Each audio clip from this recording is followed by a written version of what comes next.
शीतलषष्ठी यात्रा संपर्कित खबर पर नजर पकाइबा। संबलपुर प्रसिद्ध शीतलषष्ठी यात्रा क्रम आज नंदपड़ार पतरपिंडी अनुष्ठित हेब।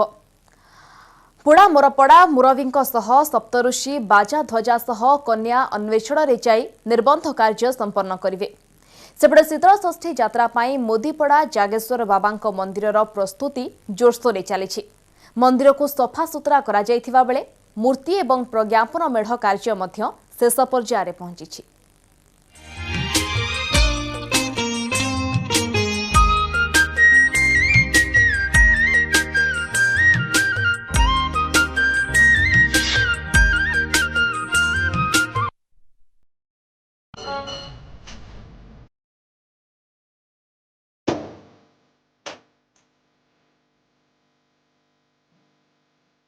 संबलपुर प्रसिद्ध शीतलषष्ठी यात्रा क्रम सोमवार राति पतरपिंडी बा निर्बंध कार्य नंदपड़ार बंबराड़ बालुंकेश्वर बाबा कन्या अन्वेषण और निर्बंध कार्य बा पतरपिंडी अनुष्ठित हो। अन्य प्रमुख पड़ा शीतलषष्ठी यात्रा प्रस्तुति जोरसोर चलाई। मुदीपड़ारे शीतलषष्ठी यात्रा 42 वर्ष है हुई आसुछि। एथिपाई जोगेश्वर बाबा मंदिर को सफा सुतुरा और रंग कर कन्या पितामाता चयन मध्य सरी। ए वर्ष राज्य बाहर आसुथिबा आदिवासी महिला नृत्य दल यात्रार मुख्य आकर्षण रहिबे बोली सूचना मिली। आमे मुदीपड़ारे मेन आम 3टा मेढ़ करूँ आउ पुरी आसुचन कारीगर जे मुख्य मेढ़टा आउ गोटे मयूर सिंहासन से तैयारी करबे। तापरे आ गोटे हनुमान रथ हवा आ राम सीता रथ हवा। कल्चरल प्रोग्राम बहुत प्रकार आसुच बहुत विभिन्न प्रकार आम नुआ नुआटा आइटम आनुचु।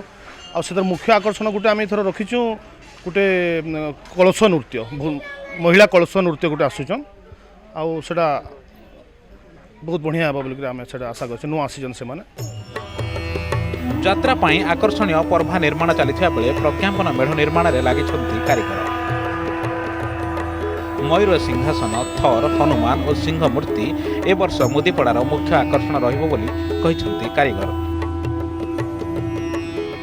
इति आमर माटी है पुआल है काठ है माटी है सब आमर जेनटा बंदोबस्त दरकार से आम इस्तेमाल करूँ और लगुचे।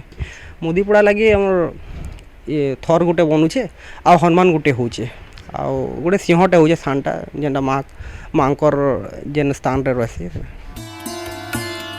मुदीपड़ार पतरपिंडी 5 तारिख में अनुष्ठित होगा बेले 6 तारिख में हनुमान नियुता अनुष्ठित हो। 7 तारिख में देवदेव महादेव बाराती जाई माता पार्वती को विवाह करेंगे। संबलपुर कैमरामैन कृष्णचंद्र त्रिविक्रम प्रधान, न्यूज 18 ओडिया।